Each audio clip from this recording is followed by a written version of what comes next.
नमस्कार शेतकरी मित्रांनो, कृषी विजन या यूट्यूब चॅनलमध्ये तुमच्या सगळ्यांचं मनापासून स्वागत. आज आपण आलो आहोत छत्रपती संभाजीनगर जिल्ह्यातील पैठण तालुक्यातील पारुंडी या गावी. आज आपण भेटणार आहोत डाळिंब उत्पादक शेतकरी असलेले सतीश भाऊ थोरे आणि ऋषिकेश नलावडे यांना. पण तत्पूर्वी तुम्ही जर कृषी विजन या यूट्यूब चॅनलला सबस्क्राईब केलं नसेल तर नक्की सबस्क्राईब करा. ही आहे डाळिंबाची समृद्ध बाग, कष्टकरी शेतकऱ्यांनी घाम गाळून उभी केलेली. या बागेतून ताजे आणि दर्जेदार डाळिंब थेट बाजारपेठेत पोहोचत आहे. मेहनतीचे रूपांतर आता उत्पादनात होत आहे. इथे शेतकरी एकत्र येऊन अनुभव शेअर करत आहेत, एकमेकांकडून शिकत आहेत.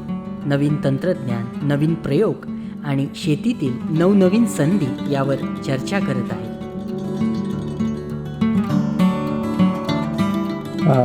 जी ही बाग बघता तुम्ही, माझ्याकडं क्षेत्र 10 एकर क्षेत्र आहे. त्याच्यापैकी मी 6 एकर वरती डाळिंबाची लागवड केलेली आहे सध्या.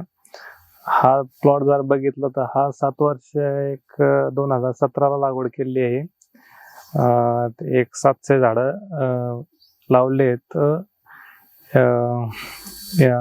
9x14 वरती याची लागवड केलेली आहे. आणि उत्पन्नाचे बाजू जर बघितली तर आज शेतकरी जो हवालदिल झाला आहे प्रत्येक गोष्टीमध्ये, उत्पन्नाच्या बाबतीमध्ये, तर डाळिंब जे शेतकऱ्याला पाहिजे ते उत्पन्न मिळून देतात. आणि डाळिंबाचं एक वैशिष्ट्य असं आहे, तुम्ही तन मन धनाने प्रयत्न करत राहा, त्याचं यश नक्की तुम्हाला भेटतंय. आणि हे माझं अनुभव आहे.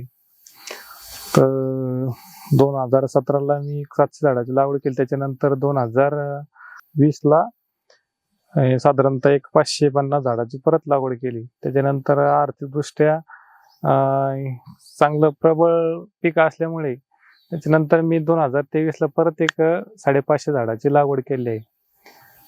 साधारणतः माझ्याकडे एक 1800 झाडाचा प्लॉट डाळिंबाचा आहे. त्याच्यामध्ये बाकीच्या क्षेत्रामध्ये 1 एकर मध्ये पन्नीतळ आहे, 1.5 एकर मध्ये मोसंबी आहे, 1.5 एकर मध्ये NFG गोल्डन सीताफळाची लागवड केलेली आहे. तर मोसंबीचा आमचा जो भाग आहे हा डोंगराळ भाग असल्यामुळे जे मागचे काही वर्ष शेतकरी तर मोसंबीची फार जास्त लागवड होती आणि आर्थिकदृष्ट्या प्रबळ होती. रोगाचा जास्त प्रादुर्भावामुळे किंवा भाव नसल्यामुळे आज त्याच्याकडं मोसंबीकडे थोडं दुर्लक्ष करून एक डाळिंबाकडे हा शेतकऱ्याचा कळ वळालेला आहे. त्याच्यामध्ये आम्ही साधारणतः जर गावाचा विचार केला तर पारुंडी, तुपवडी, गेवराई, इकडे ठाणा असन, बालनगर असन, या क्षेत्रामध्ये एक 70% शेतकऱ्यांनी तर डाळिंब लागवड केली आहे. आणि एक आर्थिकदृष्ट्या एक प्रबळ असल्यामुळे सगळ्याची काम करण्याची इच्छा, भावना, एकमेकाचा सपोर्ट, गट शेती जो म्हणतो आपण, ते करत असल्यामुळे डाळिंब सोपं चाललं आहे आम्हाला पिकामध्ये. रोगाच्या बाबतीत असन, कोणत्या गोष्टीच्या बाबतीत असन, तुम्ही जो रोप घेता त्याच्यामध्ये तुम्ही त्याचा हार्वेस्टिंगच्या वेळेस प्लॉटमध्ये व्हिजिट मारा. त्याच्यानंतर त्या झाडाचा ग्रोथ कसा आहे, त्याच्या रोगराई कोणती आहे, ह्या गोष्टीमध्ये तुम्ही अगोदर अग्रेसर राहा. त्या गोष्टीमध्ये जाणून घेण्याचा. रोप तुम्हाला ज्यावेळेस चॉईस करायचे त्यावेळेस एक प्लॉटला 2-3 वेळेस तुमचा खर्च होऊन द्या, पण एक व्हिजिट मारा. माल कसा निघतो, काय निघतो, त्या शेतकऱ्यासंग संवाद साधा. त्याच्यानंतर तुम्ही रोपाची लागवड करा. या शेतात सौर ऊर्जेचा उत्तम वापर केला जात आहे. सोलार पॅनलमुळे विजेवरील खर्च मोठ्या प्रमाणात वाचतो आणि शेतीसाठी ऊर्जा उपलब्ध होते. सौर ऊर्जेच्या साहाय्याने मोटारी चालतात, पाणी पुरवठा सुरळीत होतो. वीज नसली तरी शेतीची कामे थांबत नाहीत. शेतकऱ्यांसाठी सोलार म्हणजे केवळ वीज पुरवठ्याचे साधन नाही, तर पर्यावरणपूरक आणि किफायतशीर पर्याय आहे. त्यामुळे शेती अधिक टिकाऊ आणि नफा देणारी होत आहे. तर आपलं जे गव्हर्नमेंटची जी योजना आहे, कुसुम सोलार योजना, त्याच्यातून आपल्याला हे 2 सोलार जे आहेत ते मंजूर झालेले आहे. याच्यातही आपल्याला गव्हर्नमेंट जे आहे सबसिडी देते. तर अर्धा टक्के जो खर्च आहे आपला गव्हर्नमेंट पे करतं आणि आपल्याला जे येतो फक्त त्याचा अर्धा टक्के आपल्याला जे जो खर्च आहे तो आपल्याला भरावा लागतो. आणि तसे आपल्याकडे 2 सोलार आहेत. हा 7.5चा आहे आणि तो जो सोलार आहे तो 3चा आहे. असे दोन्ही शेततळ्यावर 2 सोलार आपण बसवलेले आहे. कधी रात्री लाईट वगैरे नसेल, दिवसा आपल्याला जे येतं पाणी भरायची जे येतं काहीच प्रॉब्लेम येत नाही. लाईट नसली तरी आपल्याला सोलारने आपण जो येतो पूर्ण डाळिंबाला, पूर्ण बगीचाला आपण जो येतो पाणी देऊ शकतो. तसं लागवड बघायला गेलं तर त्याच्या जमिनीनुसार झाडाची ग्रोथ किती बनते, काळीची जमीन असेल, मुरमाड जमीन असेल, किंवा एक शेतकऱ्याची आवड राहते किंवा किती कोणत्या गोष्टीवर कितपत लागवड करायची. समजा 9x14 करायची, 15x10 करायची. आमच्याकडे साधारणतः 14x9 वर तर लागवड करतात. बघितलं वाहनाची निवड केली जात तर शेतकरी त्याच्या कोणी टिश्यू कल्चरचे असन, कोणी सुपर बाबा असन, कोणी शरद किंग असन, असे वेगवेगळ्या प्रकारे त्याच्या याच्यानुसार निवड करतात. तर रोपाचं बघितलं तर रोप खरं पाया बघितला तर डाळिंबाचा हा रोप आहे. तर रोपामध्ये तुम्ही कितपत सक्षम होता, रोप चांगले बघा, त्याच्यानंतर त्याची लागवड करा. नाही तर सध्या तुम्हाला लागवड करायची रोपाचं कुठं तुम्हाला भेटत नाही. असं फलना म्हणला इथे रोप भेटत तुम्हाला तिथून लावा, फक्त विचार नका करू. तुम्ही साधारणतः चांगली रोप तुम्ही जा त्या प्लॉट मध्ये जा, तिला व्हिजिट करा. त्याच्यानंतर त्याचे रोग काय आहे, काही नाही, झाड कसं आहे, माल किती निघला, त्याच्यानंतरच रोपाची निवड करा. लागवडीचा सर्वोत्तम काळ तर डिसेंबर पासून तर मार्च एंड पर्यंत. मर खूप कमी होती, एक रोपाची का एक ग्रोथ चांगली बनते त्या पिरियड मध्ये. 4 वर्षापूर्वी मी या प्लॉटची लागवड केली आणि हे 1400 झाड आहे माझे पूर्ण याच्यामध्ये, या क्षेत्रामध्ये 4 एकर मध्ये 1400 झाडाची लागवड केलेली आहे. आणि आता फळ वगैरे गेलेले आहे त्याच्यावरलं. आता याची लागवड, आता फवारणी वगैरे करायचं काम चालू आहे. पाठीमागं माझा आता नवीन प्लॉट लागवड केलेली आहे 1000 2.5-3 एकर मध्ये तो सरासरी बसलेला आहे. त्याची लांबी आणि रुंदी अशी आहे 9x14 मध्ये अशी लागवड त्याची झालेली आहे आमची. तर आता सरासरी त्याच्यावर फवारण्यात चालू आहे सध्या. आता दुसरं काही त्याच्यावर हे केलं जात नाही. आता याच्यावर कटर मारून घ्यायचं, ब्रश कटर साफ करायचं, खतं टाकायची, मेहनत करून घ्यायची आणि त्याचा ग्रोथ वाढवायचा. आता हे काम डिसेंबर मध्ये आम्ही त्याची फळधारणा धरणार आहे. आता या शेततळ्यामुळे पाण्याची समस्या मोठ्या प्रमाणात सुटली आहे. पावसाचे पाणी साठवून ते सिंचनासाठी वापरले जाते. त्यामुळे वर्षभर डाळिंबाच्या बागेला आवश्यक तेवढे पाणी मिळते. शेततळ्यामुळे केवळ पिकांची तहान भागते असं नाही, तर भूजल पातळी देखील सुधारते. शाश्वत शेतीसाठी हा एक महत्त्वाचा टप्पा आहे. मागेल त्याला शेततळे या गव्हर्नमेंटच्या योजनेतून आपण हे शेततळे, दोन्ही शेततळे जे आहेत मंजूर करून घेतलेले आहे. शासनाकडून आपल्याला जे होते त्याचा अर्धा खर्च भेटतो. ही पन्नी जे बघताय आपण, या पन्नीचा सुद्धा अर्धा खर्च जे होतो शासनाकडून आपल्याला त्याचा भेटतो. हे आपलं 34x34 शेततळ आहे. तसे आमच्याकडे 2 शेततळे आहेत तसे 34x34चे.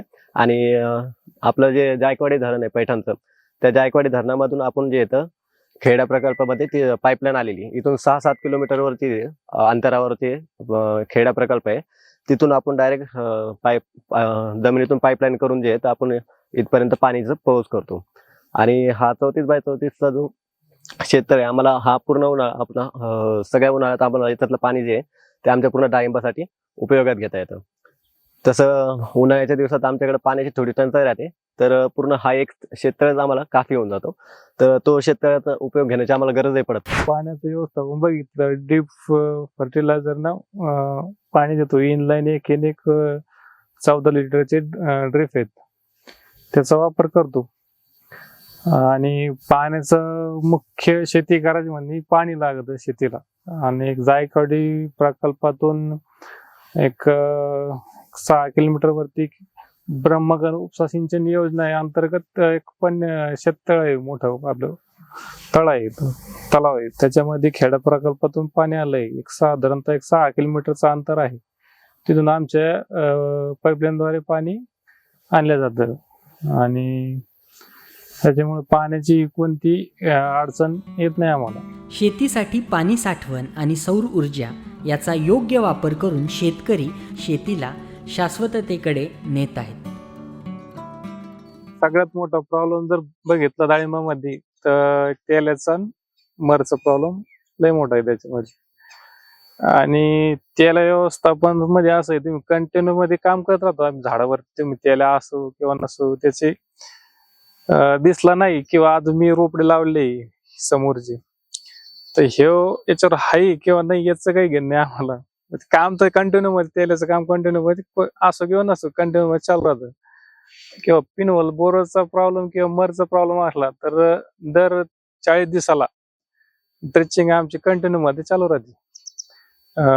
प्रत्येकी झाड 2 लिटर पाणी आम्ही फळावरती टाकतो. साधारणतः मला हार्वेस्टिंगच्या वेळेस एक प्लेग नावाचा रोग आहे आणि एक कुजवा नावाचा आहे, कुजवा म्हणतात आम्ही त्याला. बुरशी ऍक्टिव्ह होते त्याच्यानंतर त्याला एक चांगल्यापैकी बुरशीनाशकाचं स्प्रे देऊन ते कंट्रोल केलं जातं आमच्याकडून. एक 12 महिन्यापर्यंत एक साधारणतः 10 किलो पर्यंत शेणखत डाळिंबासाठी भरतो. ज्यावेळेस डिसेंबर मध्ये आम्ही बहार पकडतो त्यावेळेस प्रत्येकी झाडाला जर बघितलं तर 40 किलो शेणखतचा वापर करतो आणि बेसल डोसचा जर वापर बघितला तर 3 डोस करतो आम्ही सालातून. आणि डाळिंब तर असं तुम्ही माल बहार गेल्यानंतर जुलैमध्ये माल जेव्हा वेळेस हार्वेस्टिंग होतो त्यावेळेस तुम्ही कितपत काळजी घेता 3-4 महिन्यामध्ये, त्याच्यानंतर तुमचं पुढचं बहारचं नियोजन त्या 3 महिन्यात लागलं जातं का तुम्ही तुमचे झाड कसा ग्रोथ तयार करता, त्याच्यानंतर ते पुढच्या वर्षीचं किंवा पुढच्या बहारचं नियोजन त्याच्यावरती ठरलं जातं. साधारणतः माझ्या उत्पन्नाचं बघितलं तर समजा एक 50 टन माझा माल हार्वेस्टिंग झाला आहे. त्याच्यापैकी 1100 झाडाचा 40 टन गेलाय आणि जे 500 झाड आहेत त्याच्यात 10 टन माल निघला आहे. तर साधारणतः मला दर तर बघितला तर जो 500 झाडाचा माल आहे त्याला साधारणतः 197 रुपयाचा दर लागला आहे आणि जो 1100 झाडाचा माल आहे प्रत्येकी किलो 127 रुपये किलोचा दर लागलाय. साधारणतः तसं बघितलं तर आमच्याकडे जागेवर खूप व्यापारी चेन्नई असन, बांगलादेश असन आणि आणखीन केरळ असन, खूप ठिकाणचे व्यापारी इथं एक स्थानच बनवून गेलं त्यांचं आमच्या ह्याच्यामध्ये. 10 ते 15 व्यापारी कंटिन्यू मध्ये म्हणजे 3-3 महिने व्यापारी इथंच राहतात परवंडीमध्ये, राहायलाच इथे येते. त्याच्यानंतर व्यापारी म्हणजे माल बघितलं तर इथंच हार्वेस्टिंग केलं जातं, आम्ही काही मार्केटला नेत नाही. जे करून जागेवर पैसे बनतात ते करून मार्केटला नाही बनत. डाळिंब पीक फक्त उत्पादनाचे साधन नाही तर आपल्या मेहनतीचे आणि नव्या विचारांचे प्रतीक आहे. अशाच अनुभवांमधून आपल्या शेतीला दिशा मिळत राहील. जे नवीन शेतकरी आहे त्यांना माझं एवढंच सांगणं आहे की ते तुम्ही डाळिंब करता हे आधी तुमचा स्वतःचा निर्णय घ्या किंवा पूर्ण परिवाराचा निर्णय घ्या. त्यात तुम्ही काम किती सखोलपणे किंवा लक्षपूर्वक करता ह्या गोष्टीकडे पूर्ण तुमचं ध्येय पाहिजे का आपल्याला डाळिंब खरोखरच आणायचे आहेत. या गोष्टी तुम्ही कितपत करता या गोष्टीवर तुम्ही डाळिंब लागवड करू शकता. मी अशी गोष्ट आहे का तुम्ही लावल्यानंतर एक साधारणतः नवीन शेतकरीचं असं आहे की बाबा आल्यानंतर आपलं पैशावाले होणार किंवा मग एक याचे 50 लाख झाले त्याचे 40 लाख झाले या हिशोबाने तुम्ही शेती ना करू, तुम्ही कंटिन्यू मध्ये त्याच्याकडे लक्ष द्या, लक्ष केंद्रित करा. खर्च हा डाळिंबाला 100% लागतो, बिगर खर्च डाळिंब नाही येत. त्याच्यानंतर तुम्ही प्रामाणिकपणाने मन लावून कष्ट करा, त्याच्यानंतर तुम्हाला सगळं काही डाळिंब देतात. तुम्ही डाळिंब डायरेक्ट बोलतो तुम्ही सांगा तुम्ही काय लागतं म्हणून त्याला. आणि डाळिंब अशी गोष्ट आहे माझ्या एक हे सांगतो अनुभव सांगतो का डाळिंब तुम्हाला कधीच नाराज नाही करीत. तुम्ही जर प्रामाणिकपणे खरं तुमचे कष्ट जर असले ना तर डाळिंब ही अशी गोष्ट आहे का तुम्हाला ती 100% उत्पन्न देणार खात्री. आणि माझा अनुभव आहे या गोष्टीमध्ये. मला मार्गदर्शन करणारा सगळ्यात जास्त बरं का हा ऋषिकेश विष्णू नालावडे यांनीच याचं सगळं गायडन्स केलेलं आहे माझ्या बगीच्याचं. या 4 एकर मध्ये हाच बघतो सगळं. आणि याने जे सांगितले औषधी ते मारायची आणि तीच फवारणी करायची. औषधं- भाऊचं जर बघितलं तर एक सगळ्या मनमिळव माणूस हा आहे. साधारण वडिलाच्या वयाचे आहेत. भाऊकडं 36 एकर जमीन आहे. आतापर्यंत त्यांनी 4 वर्षापूर्वी म्हणजे शेतीमध्ये ते येत नव्हते, समजा शेती त्यांनी केलीच नाही. पण ज्या वर्षी त्यांनी डाळिंब लागवड केली तिथून आतापर्यंत 4 वर्षाच्या काळामध्ये त्यांची एक इच्छाशक्ती इतकी निर्माण झाली का ते आज रोजी रात्र पण स्प्रे द्यायचा असेल किंवा डाळिंबाला पाणी द्यायचं असेल, रात्री पण दिवसा पण ते एकजूट होऊन काम करतात आणि एक तन मन धनाने पूर्ण ते डाळिंबात विलीन झालेत. तर आमच्या पारोंडीमध्ये सगळ्यात विकसित शेतकरी म्हणजे ऋषिकेशने जे करून सगळ्यांना मार्गदर्शन केलं आणि सगळ्यांना प्रोत्साहन जे दिलं तर हा ऋषिकेश जे म्हणजे किमान 150-200 शेतकरी त्याच्या हाताखाली काम करतात. म्हणजे त्याच्या मार्गदर्शनाखाली कशी करायची, डाळिंबाचं कसं करायचं, त्याला 24 तास फोन येत राहतात शेतकऱ्यांची की बाईचं कसं हे करायचं, कोणती फवारणी घ्यायची, कोणती औषधं सोडायची, या असं सगळ्या गोष्टी तो एकटाच करत असतो. सगळ्यांना मार्गदर्शन तोच करतो. आणि त्याच्या अंडरमध्ये जेवढे बी बगीचे धरले गेले हे चांगलेच भाव भेटले त्यांना आणि चांगलंच उत्पादन निघलं त्यांचं. काही 40 टनापर्यंत गेले, काही 50 टनापर्यंत. आता मी न करणार होतो तरी मी 30 टनापर्यंत गेलो. म्हणजे कोणत्याही गोष्टीमध्ये नाही इन्व्हॉल्व नव्हतो मी आतापर्यंत. तर माझं उत्पन्न इतकं केलं. डाळिंब उत्पादक शेतकऱ्यांचे अनुभव आज आपण जाणून घेतले. आशा आहे की तुम्हाला ही माहिती मार्गदर्शक ठरेल. भेटूया पुढील एपिसोडमध्ये नवीन विषयासोबत. तुम्ही जर कृषी विजन या यूट्यूब चॅनलला सबस्क्राईब केलं नसेल तर नक्की सबस्क्राईब करा. धन्यवाद.